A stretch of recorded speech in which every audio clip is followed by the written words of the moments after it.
Hello friends, तो स्वागत है आपका हमारे यूट्यूब चैनल पर हंटर 4 में। तो आज मैं आपको बताने वाला हूँ द पावर ऑफ मोमेंट्स, इस बुक की समरी, जो कि बुक लिखी है चीफ हीथ जी ने। तो चलिए स्टार्ट करते हैं हमारा वीडियो। चैप्टर नंबर 1, सीखने को मज़ेदार बनाने के लिए एक टीचर को अपने क्लास का माहौल बदलना होगा। सुसन बेडफोर्ड एक इंग्लिश की टीचर थी और ग्रेग जोराइल्स सोशल स्टडीज़ के टीचर थे। वे हाई स्कूल के बच्चों को एक मज़ेदार तरीके से पढ़ाना चाहते थे जिससे उनके स्टूडेंट को सब कुछ याद रहे। ऐसा करने के लिए उन्होंने अपने क्लास का और पढ़ने का तरीका बदल दिया। वे जानते थे कि बच्चों को स्पोर्ट्स और स्कूल के खेल पसंद है।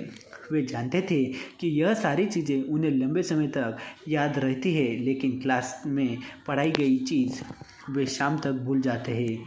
इसलिए उन्होंने विलियम गोल्डिंग्स की लिखी गई novel Lord of the flies को पढ़ाने के लिए बच्चों को ही वकील बना दिया।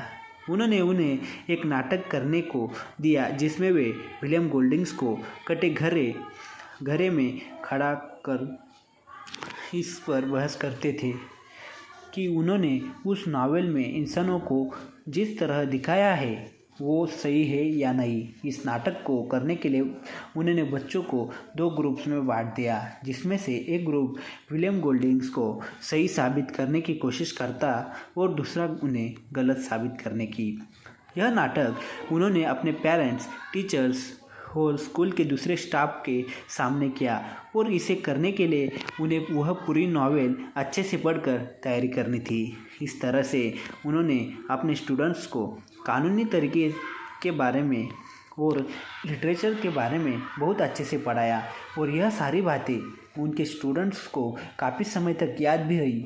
उनका यह नाटक लोगों को इतना भी पसंद आया कि स्कूल ने इसे एक एनुअल इवेंट में शामिल कर दिया। इस तरह से हर किसी को वो नाटक और उसमें छिपी हुई सारी जानकारी मिल गई। चैप्टर नंबर 2, अपने बिजनेस में कुछ अलग काम करके आप लोगों के दिमाग में हमेशा के लिए बस कर सकते हैं। हर बिजनेस का अपना एक स्क्रिप्ट होता है। अगर आप इस स्क्रिप्ट को कुछ तरह का बना दें कि आपके ग्राहक इससे चौंक जाए, तो आप उन्हें हमेशा के लिए याद रह सकते हैं। एग्जाम्पल के लिए, एक रेस्टोरेंट में एक ग्राहक को अगर उसका खाना ठंडा मिले तो यहाँ पर हर किसी की स्क्रिप्ट होती है कि ग्राहक से माफ़ी मांगना, उससे वादा करना कि ऐसा फिर से कभी नहीं होगा, और ग्राहक बदले में वेटर को टिप नहीं देता था। लेकिन अगर यहाँ पर स्क्रिप्ट को बदल दिया जाए, अगर ठंडा खाना मिलने पर रेस्टोरेंट ना सिर्फ माफ़ी मांगे बल्कि ग्राहक को गर्म खाना फ्री में लाकर दे दे, तो ग्राहक इससे बहुत खुश हो सकता है। साथ ही उसके वापस आने की संभावना भी बढ़ जाती है। इसी तरीके से इस्तेमाल हर बिजनेस में किया जा सकता है। एग्जाम्पल के लिए, एक बार एक परिवार रिटन कार्टलन होटल में रुका था, लेकिन जाते वक्त उनके बच्चों का छोटा सा जिराफ का खिलौना वहीं पर छूट गया। बाद में परिवार ने होटल को फ़ोन लगाया और कहा कि वे उस जिराफ को उनके घर तक ले आए और हो सके तो उनकी संतुष्टि के लिए उसकी एक फ़ोटो अभी भेज दे। इसके बाद कार्ल्टन होटल वाले ने जिराफ की बहुत सी मज़ेदार फ़ोटो भेजी, जहाँ पर वो जिराफ स्विमिंग पूल में के बगल में बैठा था, फिर वो एक स्पा ट्रीटमेंट करवा रहा था और फिर वो एक तोते से साथ बैठा था। इस तरह से उस होटल ने अपने ग्राहकों को इतने अलग तरीके से खुश किया कि उसके ग्राहक वापस लौटकर उसके पास आने लगे। तो इस तरह से आप भी अपने बिजनेस में अपने ग्राहकों के लिए कुछ ऐसा कर सकते हैं जिससे आप उन्हें हमेशा के लिए याद रह जाए। चैप्टर नंबर 3, याद रखने वाली चीज़ों को मदद से आप लोगों की गंदी आदतों को बदल सकते हैं।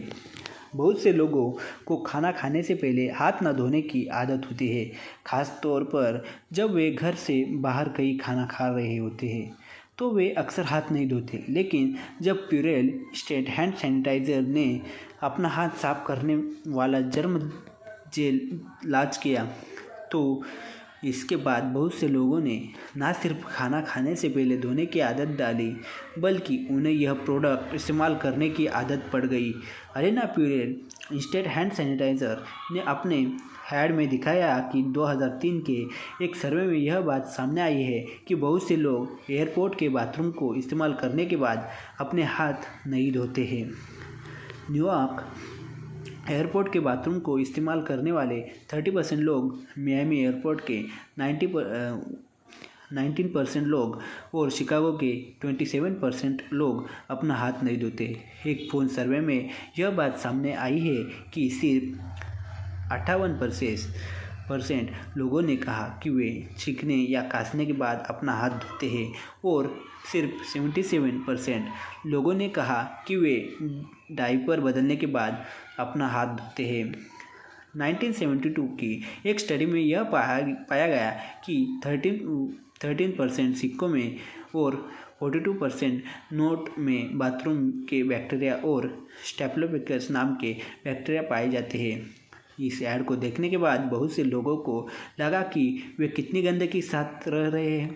इसके बाद उनमें से बहुत लोगों ने ना सिर्फ अपना समय समय पर हाथ धोने की आदत डाली, बल्कि वे प्यूरेल इंस्टेंट हैंड सैनिटाइजर को अपने साथ लेकर घूमने लगे। इस तरह से उन्होंने लोगों के दिमाग में एक याद रहने वाली बात डाली, जिससे लोगों के बर्ताव बदल गए। Chapter number 4। ज़रूरी नहीं कि अपने सपनों के पीछे भागने से आपको कामयाबी मिली, लेकिन इससे आपको कुछ यादगार लम्हे ज़रूर मिल जाएंगे। ज़िंदगी में किसी भी चीज़ की गारंटी नहीं है, इसलिए यह ज़रूरी नहीं है कि आप जो काम करना चाहते हैं उसमें आपको कामयाबी ही मिले। लेकिन अगर कामयाबी नहीं भी मिलती है तो भी आपको ज़िंदगी भर के लिए एक अनुभव मिल जाएगा। एग्जाम्पल के लिए ली चैडवेल को ले लीजिए कि खुद की एक बेकरी खोलना चाहती थी। वे एक जानवरों के डॉक्टर का असिस्टेंट थी और कुछ हफ्तों से ही पोर्टलैंड, ओरेगन की एक बेकरी पर बेकिंग कर रही थी। उन्हें यह काम बहुत अच्छा लगा और उन्होंने सोचा कि वे खुद की बेकरी खोलेंगी। इसके बाद उन्होंने अपनी बेकरी खोली जिसका नाम था पाउंड ऑफ बटर। यहाँ पर वे लोगों के जन्मदिन के लिए केक बनाया करती थी। शुरुआत बहुत अच्छी हुई, लेकिन उसके बाद के 18 महीनों में उनके लिए बहुत मुश्किल हुई। उन्हें पता लग गया कि एक जगह का मालिक होने में कई खराब बातें होती हैं और इसके बाद उन्हें यह एहसास हुआ कि उनकी पर्सनैलिटी के हिसाब से वे एक बहुत अच्छी कर्मचारी बन सकती है, लेकिन एक बॉस नहीं। इसलिए उन्होंने उस बेकरी को बंद कर दिया, लेकिन उन्होंने इससे बहुत कुछ सीखा और उन्हें इससे पता लगा कि असल में वे कौन है और उनकी पर्सनैलिटी के हिसाब से उन्हें किस तरह का काम सूट करेगा। इस तरह से अपने सपने को पूरा करने की कोशिश में उन्हें ज़िंदगी भर की एक याद और सीख मिल गई। Chapter number 5। लोगों की तारीफ़ करके आप उन्हें कुछ यादगार पल दे सकते हैं। जब कोई हमारे काम के लिए हमारी तारीफ़ करता है तो हमें बहुत अच्छा लगता है। जब हमारे काम के लिए हमें इनाम दिया जाता है या फिर उसके लिए सबके सामने में हमारी तारीफ़ की जाती है तो हमें ज़िंदगी भर याद रहता है। स्कूल में अगर आपको इनाम मिला हो तो आपको वो ज़रूर याद होगा। 1983 में किरा स्कूप नाम की एक 13 साल की लड़की थी जिसे गाना गाने के बहुत शौक़ था, लेकिन उसका हेयर स्टाइल बहुत ख़राब था। उसके दांत भी सही आकार में नहीं थे और वो बदसूरत दिखती थी, जिसकी वजह से दूसरे बच्चे उसे चिढ़ाते थे। एक बार उसकी नई म्यूज़िक टीचर ने उसे जब गाते हुए सुना तो उसने कहा कि उसकी आवाज़ बहुत भद्दी है। इससे किरा को बहुत धक्का लगा और उसने गाना छोड़ दिया। इसके बाद से वो गाने के नाम पर सबके बीच में खड़ी होकर सिर्फ अपने होठ ही हिलाती थी। लेकिन बाद में किरा के समर कैंप में एक दूसरे म्यूजिक टीचर ने जब देखा कि किरा गाने के नाम पर सिर्फ होठ हिला रही है तो उसने किरा को सबके सामने बुलाया और उसे गाने के लिए मनाया। इसके बाद जब किरा ने गाया तो उसकी टीचर ने कहा कि उसकी आवाज़ बहुत अच्छी है। फिर वे दोनों साथ मिलकर बहुत समय तक प्रैक्टिस की। उस टीचर ने किरा को यह एहसास दिलाया कि उसके पास एक अच्छा सच्चा हुनर है। इसके इससे किरा का आत्मविश्वास बढ़ा और प्रैक्टिस करने से वो बहुत अच्छा गाने भी लगी। बाद में वो कार्नेगी हॉल में गाने के लिए गई, जहाँ पर उसका गाना सभी को पसंद आया। इस तरह से किरा को उसके काम के लिए तारीफ मिली और साथ में एक एहसास मिला जो वो ज़िंदगी भर याद रखेगी। अगर आप चाहते हैं कि कोई व्यक्ति आपको ज़िंदगी भर याद रखे तो उसकी तारीफ कीजिए। एक रिसर्च में यह बात सामने आई है कि कर्मचारियों में काम से लगाव बढ़ाने का सबसे अच्छा तरीका है कि उनकी काम की तारीफ करना। लेकिन ऐसा बहुत जगहों पर नहीं होता। अगर आप एक कर्मचारी हैं तो भी आप अपने साथ काम करने वालों की तारीफ करके उन्हें मोटिवेट कर सकते हैं। चैप्टर नंबर 6, यादगार अनुभव आपकी ज़िंदगी में आपको मोटिवेट करने का काम कर सकते हैं। बहुत बार ऐसा होता है कि हमसे कोई कहता है कि हम अपनी ज़िंदगी में कुछ नहीं कर पाएंगे। यह बात हम बहुत लंबे समय तक याद रखते हैं और यह लाइन मुश्किल वक्त में हमें प्रेरणा देने का काम करती है। इसी तरह से कुछ खास तरह की यादें या बातें मुश्किल वक्त में हमें हौसला देती है। एग्जाम्पल के लिए जोश क्लार्क को लीजिए, जिनका 25 साल की उम्र में ब्रेकअप हो गया था। इसके कम से उबरने के लिए उन्होंने रोज़ सुबह जॉगिंग करने की आदत डाल ली।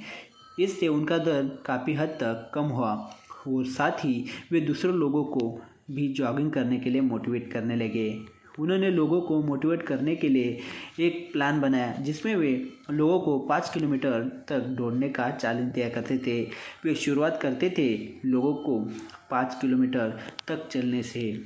इसके बाद वे धीरे धीरे उन्हें दौड़ने की सलाह देने लगे। इसके बाद वे लोगों को 5 किलोमीटर की एक रेस में भाग लेने के लिए कहते हैं, जिसमें जीतने पर उन्हें पार्टी दी जाती है।